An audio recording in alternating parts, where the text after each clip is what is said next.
Hello student, कैसे हैं आप सब। कल जो हमने आपको वीडियो में पढ़ाया था वो टॉपिक वास्तविक संख्याएं संख्या पद्धति का था, जो हमने कंप्लीट किया। संख्या पद्धति पहला टॉपिक। अब आपके सिलेबस के अनुसार आपका जो दूसरा अध्याय है, उस अध्याय का टॉपिक का नाम है बहुपद, जिसके नाम से ही आपका बहुपद, जिसमें एक से अधिक पद हों, उसको हम बहुपद बोलते हैं। तो आपका अध्याय दूसरा। चलिए इसके बारे में हम अध्ययन करते हैं। बहुपद क्या है, कितने प्रकार का होता है, इससे संबंधित सवाल कैसे बनते हैं और किस तरीके से सॉल्व किया जाता है। तो आपको याद होगा, पढ़ा होगा आपने पहले, कि बीजीय व्यंजकों, उनके जोड़, घटाना, गुणा और भाग का अध्ययन आपने किया होगा। वहाँ आप यह भी सीख चुके होंगे कि किस प्रकार कुछ बीजीय व्यंजकों का गुणनखंड किया जाता है। आपने निम्न बीजीय सर्वसमकाओं और उनका गुणनखंड में उपयोग का पुनः स्मरण कर सकते हैं। आपने पढ़ा होगा कि x प्लस वाई का होल स्क्वायर बराबर x square plus 2xy plus y square. आपने ये भी पढ़ा होगा कि x माइनस वाई का होल स्क्वायर बराबर x square minus 2xy plus के वाई स्क्वायर, और x square minus y square बराबर एक कोष्टक में x प्लस वाई, दूसरे कोष्टक में x माइनस वाई। आप इसके बारे में जानते होंगे। इस अध्याय में सबसे पहले विशेष प्रकार के बीजीय व्यंजक का, जिसमें बहुपद कहा जाता है, जिसे बहुपद कहा जाता है, इंग्लिश में इसको पॉलिनोमियल कहा जाता है, और उससे संबद्ध शब्दावली टर्मिनोलॉजी का अध्ययन करेंगे। यहाँ हम शेषफल प्रमेय, गुणनखंड प्रमेय और बहुपदों के गुणनखंड में इनके उपयोग का भी अध्ययन करेंगे। इसके अतिरिक्त हम कुछ और बीजीय समसमकाओं का और कुछ दिए हुए व्यंजकों का गुणनखंड करने तथा मान निकालने के बारे में अध्ययन करेंगे। अब सबसे पहले हम चर्चा करेंगे कि एक चर वाले रैखिक एक चर वाले बहुपद, रैखिक नहीं, एक चर वाले बहुपद। सबसे पहले हम याद करेंगे कि चर चर को एक प्रतीक मतलब किसी भी चिन्ह से प्रकट किया जाता है, जो कोई भी वास्तविक मान धारण कर सकता है। कोई भी वास्तविक मान धारण कर सकता है, कोई भी वास्तविक मान। चर एक फिक्स नहीं होता है, उसका मान कुछ भी हो सकता है, बदल सकता है। हम चरों को, जो चर होते हैं, उनको x, y, z आदि से प्रकट करते हैं। ध्यान रहे कि 2x, 3x, minus x, minus 1/2x, ये क्या हैं? बीजीय व्यंजक हैं। और ये सभी व्यंजक एक अचर गुणे x के रूप में हैं। अब मान लीजिए कि हम एक ऐसा व्यंजक लिखना चाहते हैं जो कि एक अचर और एक चर।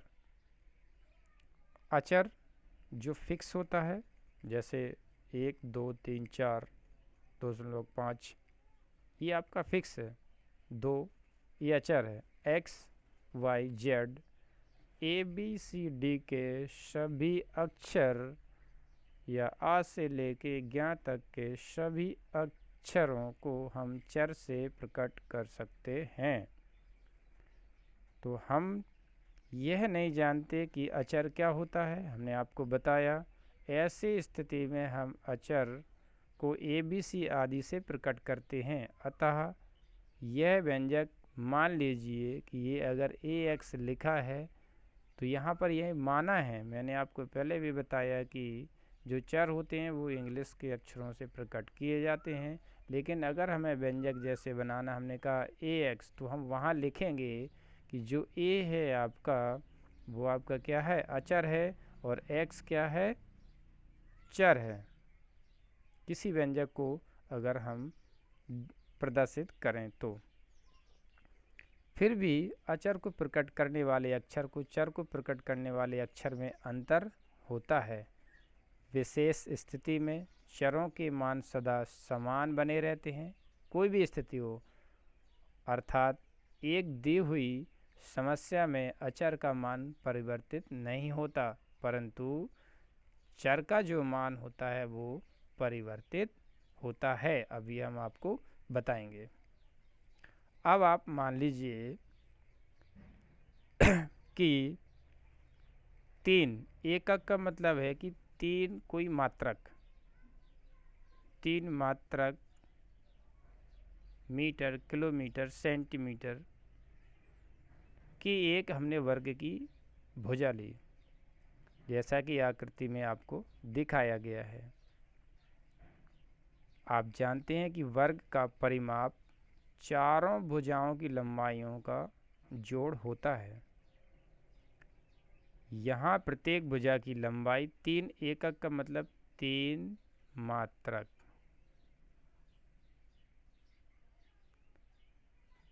3 मात्रक है, 3 3 3 3। अगर हम इसका परिमाप निकालेंगे तो परिमाप क्या होगा, सभी भुजाओं का योगफल बराबर कितना हो जाएगा, 12 क्या मात्रक। अब 3 सेंटीमीटर 3 सेंटीमीटर 3 सेंटीमीटर 3 सेंटीमीटर तो क्या होता है 12 सेंटीमीटर, तो इसलिए सभी 3 एकक लिखा था, तो यहाँ पे क्या होगा, मात्रक एकक होगा।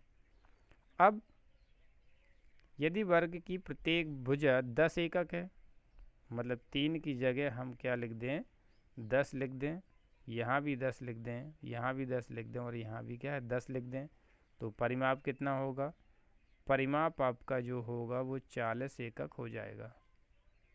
समझ में आ रहा होगा आपको। अगर यदि प्रत्येक भुजा की लंबाई x मात्रक है, तो आप आकृति में जैसे कि देख रहे हैं, इसमें मात्रक कितना है एकक, मतलब x को माना कि इसकी जो भुजा की लंबाई है वर्ग की वो क्या है, x है, x मीटर किलोमीटर, इसलिए यहाँ पर कोई एक मात्रक ना लेके हमने एकक कर दिया, या हम मात्रक कह सकते हैं। एकक की जगह क्या कह सकते हैं, मात्रक समझिए आप, इकाई समझिए।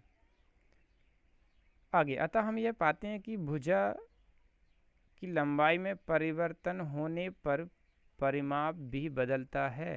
ये बात सत्य है। हमने आपको अभी बताया कि जब हमने भुजा 3 सेंटीमीटर ली थी तो परिमाप 10 सेंटीमीटर आएगा, अगर भुजा 10 सेंटीमीटर लेंगे तो परिमाप 40 सेंटीमीटर 12 सेंटीमीटर आएगा। 3 सेंटीमीटर भुजा लेने पर परिमाप 12 सेंटीमीटर, क्योंकि 3 + 3 + 3 4 बार जोड़ेंगे तो कितना होगा, 3 चौको 12, और 10 × 4 कर दीजिए, क्योंकि भुजा क्या है, समान है। अब यहाँ पर आप ये समझ गए होंगे कि जब अगर हम भुजा की लंबाई परिवर्तन करें तो परिमाप भी परिवर्तित होता है। अब आप ध्यान से समझिए कि अगर हमने यहाँ पर एक वर्ग लिया था PQRS, यह x × x क्या होगा, x वर्ग मात्रक होगा। ये पहले भी बताया कि एकक समझिए या मात्रक समझिए। अब x² एक क्या है, ये एक बीजीय व्यंजक है। आप 2x x square plus 2x x square minus x Q minus x square plus 4x plus 7 जैसे अन्य बीजीय व्यंजकों पर भी परिचित हैं। ध्यान दीजिए कि आप अभी तक के लिए सभी बीजीय व्यंजकों में चर घातांक पूर्ण संख्या ही रहे हैं। इस रूप में व्यंजकों को एक चर वाला बहुपद कहा जाता है। एक चर वाला, ऊपर दिए गए उदाहरण में x क्या है? चर है। अब x square x cube minus x square plus 4x plus 7 एक चर x में क्या है? एक बहुपद है। इसी प्रकार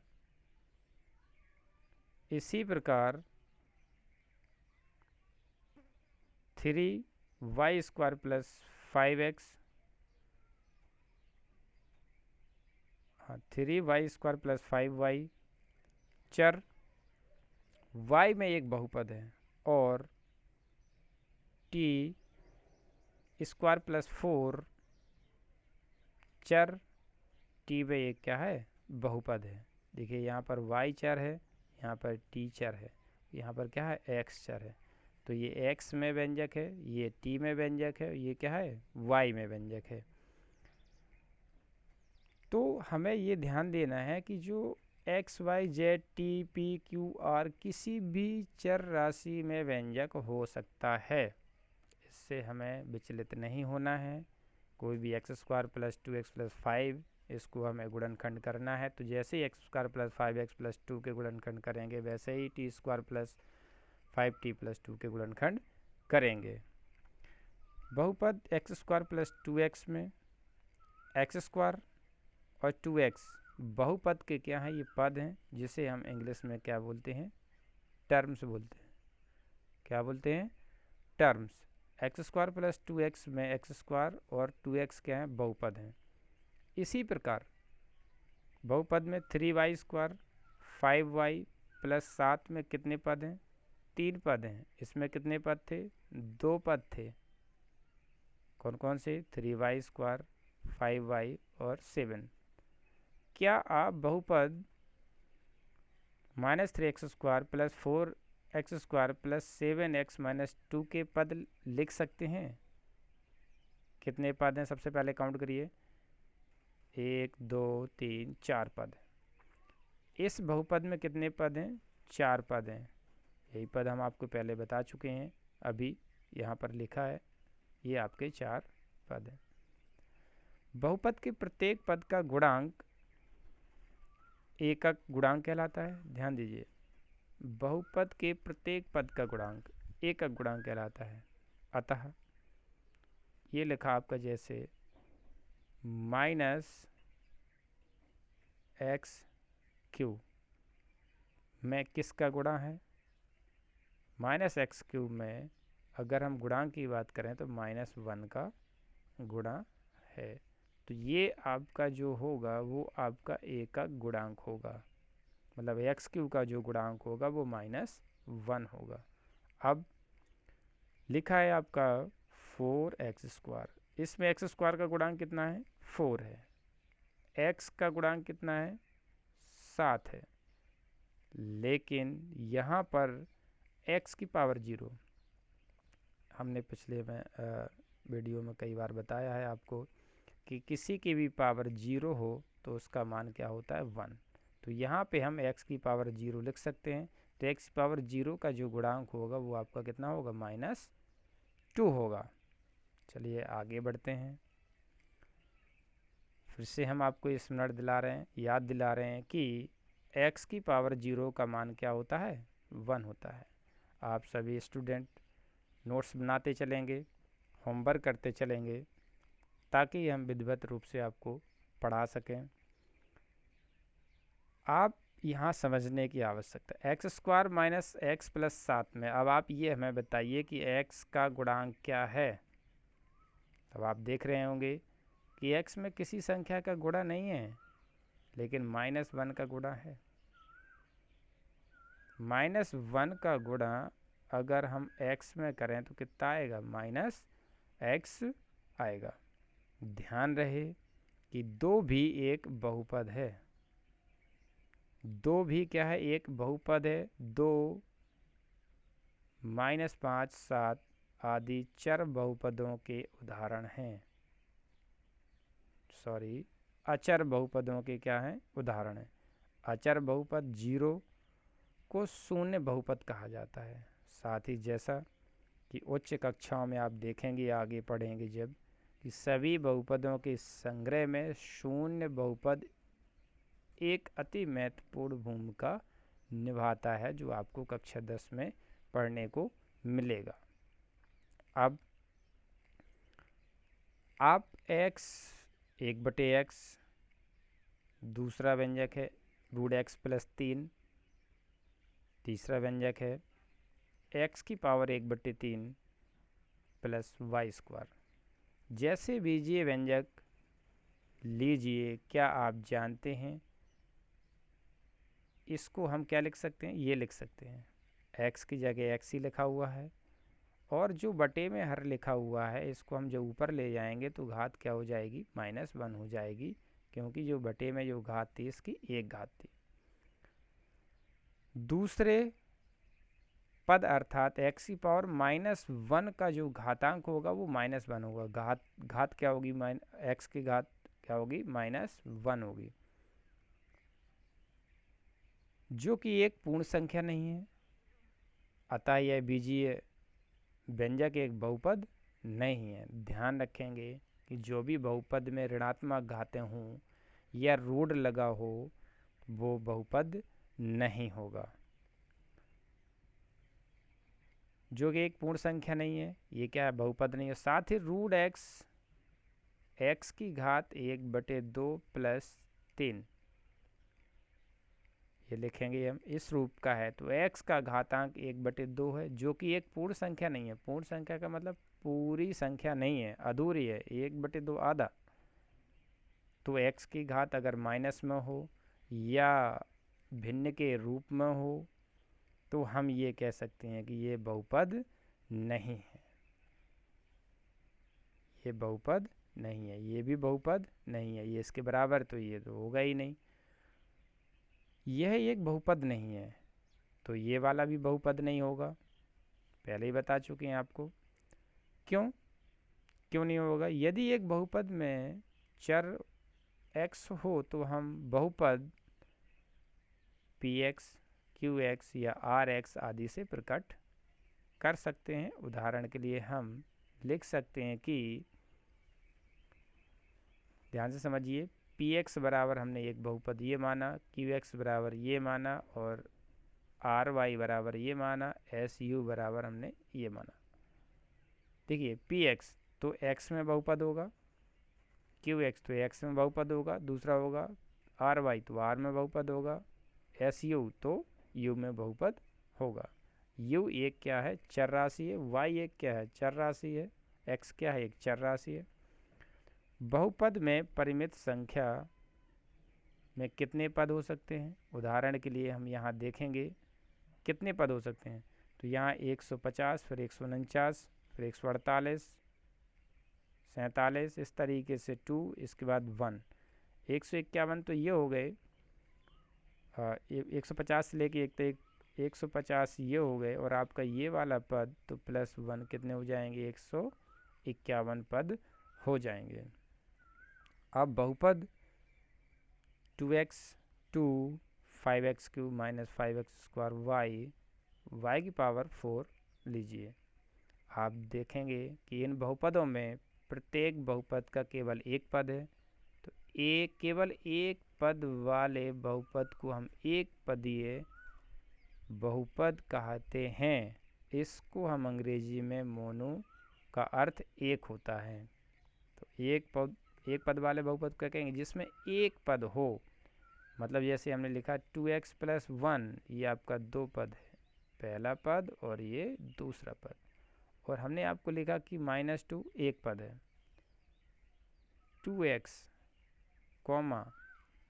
3x, ये आपके क्या है, ये भी एक पद है, ये भी एक पद है, कॉमा लगा हुआ है, इसलिए ये एक पदीय बहुपद है।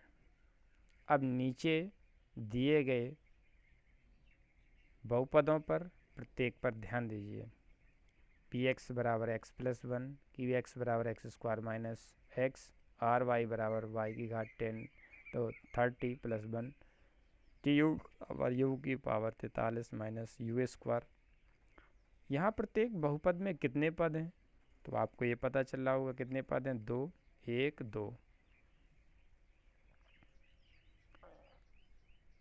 इसमें एक, दो, एक, दो, एक, दो। तो हम ये कह सकते हैं कि जो यहाँ पर बहुपद में कितने पद हैं तो आप केवल दो पदों वाले बहुपद को हम कहते हैं द्विपद, जिसे हम बाइनोमियल्स कहा जाता है। अंग्रेजी में इसको बाई का अर्थ मतलब क्या होता है, दो। आगे चलते हैं। इसी प्रकार केवल तीन पदों वाले बहुपद को हम त्रिपद कहा जाता है। अंग्रेजी में इसको कहते हैं ट्राई। जैसे तीन, इसमें देखिए तीन पद हैं, एक, दो, तीन, एक, दो, तीन, एक, दो, तीन। यहाँ पर भी देखिए एक, दो, तीन। तो आप एक पदी वाला बहुपद, दो पदी वाला और तीन पदी वाला बहुपद समझ गए होंगे। बिल्कुल सिंपल भाषा में एक पद वाले में आपका एक पद होगा, द्विपदी वाले बहुपद में दो पद होंगे, त्रिपदी वाले में तीन पद होंगे। आगे अब हम पी एक्स बराबर एक, दो, तीन, चार, ये चार पद वाला बहुपद है। यहाँ x की अधिकतम घात वाला पद कौन सा है, समझिए पहले ध्यान से। x की अधिकतम घात कौन सा है तो सबसे अधिक घात कौन सा पद है, 3x की घात 7, क्योंकि सबसे अधिक घात यहाँ पर 7 है। इस पद में x की घात कितनी है, 7, बिल्कुल सही है। इसी प्रकार बहुपद क्यू वाई में बताइए y की अधिकतम घात कितनी है, 6। अधिकतम वाला पद पूछे तब आपको 5 y की घात 6, लेकिन y का अगर घातांक पूछे तो 6। एक बहुपद में चर की अधिकतम घात वाले पद के घातांक को बहुपद की घात कहा जाता है। समझिए परिभाषा बन गई है बहुपद की घात कि एक कोई भी आपको बहुपद दिया हो उसमें जो एक्स वाई जेड जिस रूप में भी जिस चर राशि में भी बहुपद दिया हो उसमें जो अधिकतम घात हो वो उस बहुपद की घात कहलाती है। अब यहाँ पर देखेंगे कि एक बहुपद और दे रहे हैं तो -6 मतलब ये क्या है, एक की घात कितनी है, 6 है, बिल्कुल सही है। इस वाले बहुपद में अधिकतम घात कितनी है, 6 है। यहाँ पर एक शून्यतर अचर बहुपद की घात कितनी होगी, शून्य होगी। कैसे, जैसे कि हम आपको नीचे या हम ऐसे बता दें, बताइए 2 कितने घात का है, आप कहेंगे शून्य घात होगी। क्यों, 2x की पावर इसको 0 लिख सकते हैं। जब 0 लिखेंगे तो इसका जो मान होगा वो 2 × 1 बराबर क्या होगा, 2 हो। जहाँ x की घात शून्य का मतलब है x के एक भी पद ना होना। नीचे दिए गए प्रत्येक बहुपद की घात ज्ञात कीजिए। अब आपको हम इसके बारे में उदाहरण बताते हैं, इसके बाद आपके एक्सरसाइज अपने फेयर कॉपी पर लगानी है। नीचे दिए गए बहुपद की आपको घात बताना है। एक बार हम सवाल लगा के यहाँ पर बता देते हैं। तो देखिए x की पावर 5 माइनस x की पावर 4 प्लस 3। दूसरा सवाल है 2 minus y square minus y q plus 2y की पावर 8। नेक्स्ट है आपका ओनली 2। देखिए आगे देखिए, अब चर का जो अधिकतम घात है पहले वाले सवाल का वो क्या होगा, 5 लिखा है, अतः बहुपद की घात कितनी होगी, 5। अधिकतम घात कितनी है, 5 है, तो घात भी कितनी होगी, 5 होगी। यहाँ पर चर का अधिकतम घात कितना है, 8, तो बहुपद की घात कितनी होगी, 8। बिल्कुल सिंपल है। यहाँ केवल 2 पद है, ओनली 2, x है भी नहीं, अर्थात इसको 2x की पावर 0 लिखेंगे। जो x का घातांक 0 है इसलिए बहुपद की घात क्या होगी, 0 होगी। सीधा सीधा ये समझ सकते हैं जहाँ पर भी कोई भी x ना हो या y या z में बहुपद ना हो तो उसकी घात हमेशा 0 ही होती है। अब बहुपद के बारे में हम समझ चुके हैं, एक पदीय, द्विपदीय, तीन पदीय और बहुपद के घात के बारे में भी समझ चुके हैं। अब इसी क्रम में आगे बढ़ते हैं। अब बहुपद जो px बराबर एक 4x + 5, इसको हमने मान लिया कि ये px है, ये आपका qy है दूसरा बहुपद, ये आपका तीसरा बहुपद, ये आपका चौथा बहुपद। चौथा बहुपद का मतलब 4 पद नहीं होना चाहिए, प्रकार माने हैं यहाँ पर। क्या इनमें कोई सर्वनिष्ठ तथ्य देखने को मिल रहा है? चारों में चेक कीजिए। अब आप यहाँ देख रहे होंगे कि इसमें भी घात कितनी है? 1, इसमें भी घात कितनी है? 1, इसमें भी घात 1, इसमें भी घात 1, सभी में। तो हम ये कह सकते हैं प्रत्येक बहुपद की घात जो है वो 1 है। एक घात वाले बहुपद को रैखिक बहुपद कहा जाता है। ये आप रैखिक बहुपद की परिभाषा अगर लिखना चाहें तो लिख सकते हैं, इनमें प्रत्येक, ऊपर से ही यहाँ से लिख सकते हैं, एक चर वाले रैखिक समीकरण को जिसमें एक घात होती है उसी को हम रैखिक बहुपद बोलते हैं। तो एक चर वाले में कुछ रैखिक बहुपद, एक घात है।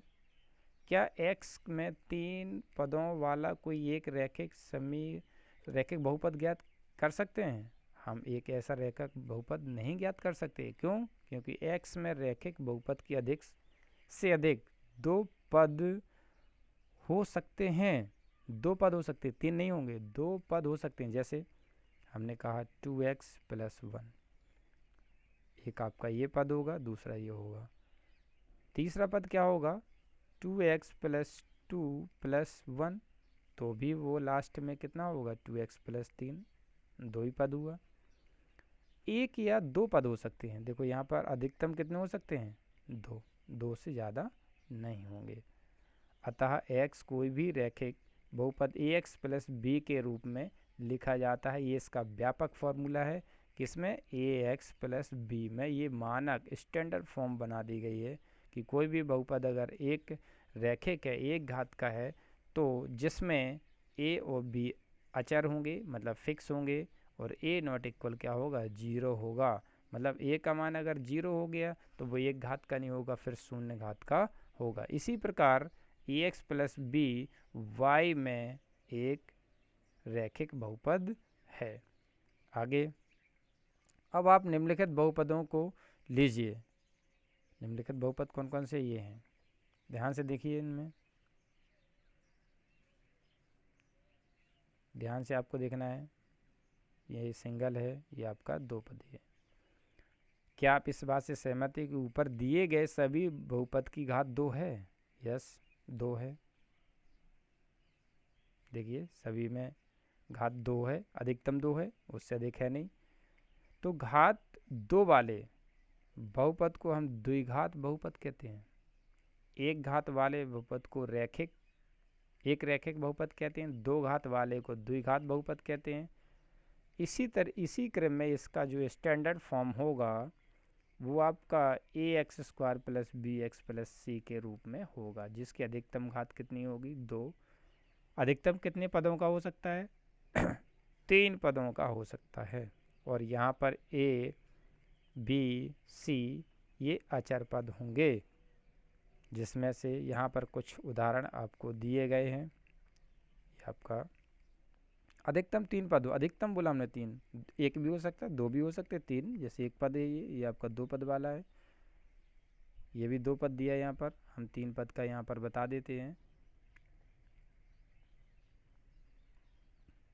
2x² + 5x + 3, ये आपका 3 पद का है अधिकतम, इससे ज़्यादा पद नहीं होंगे द्विघात वाले पर। इसी तरीके से क्रम से चल सकते हैं। 3 घात वाले को आगे उसी क्रम में है। 3 उदाहरण, अधिकतम घात कितनी है? देखिए समझिए, 3 3 3 3, तो 3 घात वाला बहुपद है। अब और ये आपका अधिकतम जो पदों की संख्या होगी वो कितनी हो सकती है? 4 पद से ज़्यादा नहीं होंगे। 1 2 3 4, 5 पद नहीं होंगे। 5 पद किस में होंगे? 4 घात वाले बहुपद में होंगे। आगे शून्य बहुपद में हम आपको बता चुके हैं कि जिसकी घात क्या हो x की। शून्य बहुपद में कोई मतलब जीरो से प्रकट किया जाए। शून्य बहुपद की घात क्या होती है? शून्य बहुपद की घात परिभाषित भी नहीं की जा सकती है, कोई बहुपद ही नहीं है, अर्थात वो उसको कोई परिभाषा नहीं बन सकती है। अभी तक हमने केवल एक चर वाले बहुपदों के बारे में अध्ययन किया। हम एक से अधिक चर वाले बहुपद भी प्राप्त कर सकते हैं। ये देखिए, एक चर, दूसरा y जुड़ा हुआ है, इसमें pq जुड़ा हुआ है, इसमें uv जुड़ा हुआ है, एक से अधिक वाले हैं ये। अब चलिए हम एक्सरसाइज की ओर चलते हैं। कुछ थोड़ा फास्ट रिवीजन के रूप में करवा देंगे आपको। घर पर कॉपी पर इन सवालों को लगाना है। आप, मुझे आशा है कि सभी सवाल कर लेंगे। चलिए कुछ एक आध दो सवाल मैं आपको बता देता हूँ। देखिए, यहाँ पर आपको क्या करना है, निम्नलिखित व्यंजकों में कौन एक चर बहुपद है, कौन नहीं है। एक चर बहुपद, आप समझना, कौन एक चर, जिसमें एक चर हो। ध्यान दीजिए, एक चर मतलब या तो x ही x हो, या तो y y हो, या t t हो, या x x हो। देखिए, यहाँ पर एक चर वाले नहीं है, ये मिक्स है, ये नहीं होगा, ये होगा, ये होगा, ये होगा और ये होगा। समझ गए होंगे। एक चर में बहुपद कह रहा है वो, एक चर मतलब x x में होना चाहिए, y y में होना चाहिए, मल्टीपल नहीं होना चाहिए। आगे, निम्नलिखित में प्रत्येक एक्स स्क्वायर का गुणांक, एक्स स्क्वायर का गुणांक, अब आप एक्स स्क्वायर देखेंगे यहाँ पर, इसमें किसका गुणा है? यहाँ पर तो किसी कोई भी संख्या नज़र नहीं आ रही। जब आपको कोई भी संख्या नज़र ना हो तो उसमें वन का गुणा हमेशा रहता है। वन गुणे एक्स स्क्वायर करिए तो आपका एक्स स्क्वायर ही आएगा। इसके बाद इसमें एक्स स्क्वायर का गुणांक क्या है? π/2। इसमें √2, ये आपको लिखना है। 35 वाले घात के द्विपद का 100 घात के एक पदीय का एक उदाहरण आपको लिखना है। देखिए, 35 घात के द्विपद का, 35 घात होना चाहिए और द्विपद होना चाहिए, और 100 घात का एक पदी एक उदाहरण लिखना है। तो 35 का हम लिख दें x की पावर 35, दो पद का, और x की पावर 34, दो पद हो गए। या x की पावर 35 प्लस 5, ये देखो दो पद हो गए, अधिकतम घात कितनी होगी? 35, ये इसका उदाहरण हो गया। दूसरा, 100 घात, x की घात 100 लिख लीजिए, और एक ही पद लिखना था इसलिए ये एक ही पद है। ये आपका सवाल हमने आपको बता दिया। इसमें प्रत्येक बहुपद की आपको अधिकतम घात बतानी है। यहाँ पर अधिकतम घात आप देख रहे होंगे कि 2 होगी, यहाँ पर आपकी इसमें 0 है, और इसमें क्या है, x अधिकतम घात कितनी है? 3 है, और यहाँ पर अधिकतम घात कितनी है? t की पावर कितनी है? 1। कुछ नहीं लिखा होता है तो उसकी घात कितनी होती है? 1। आगे बताइए कि निम्नलिखित बहुपदों में कौन कौन बहुपद रैखिक हैं। रैखिक का मतलब है जिसमें एक घात हो, वो आपके रैखिक बहुपद कहलाते हैं। कौन कौन द्विघातीय, कौन त्रिघातीय, सभी पूछा। तो आप ये बताइए, अधिकतम घात कितनी है? 2, तो ये कौन सा है? द्विघात।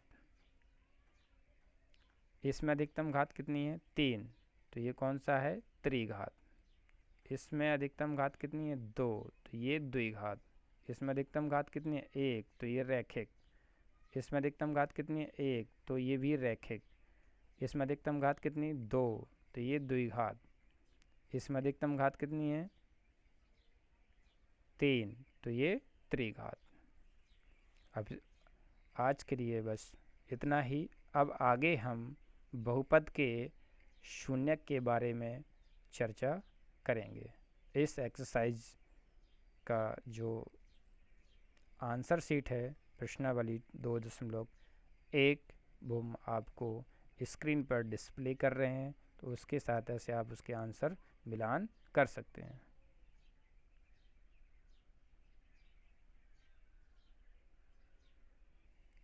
ये आपकी प्रश्नावली 2.1 के आंसर हैं।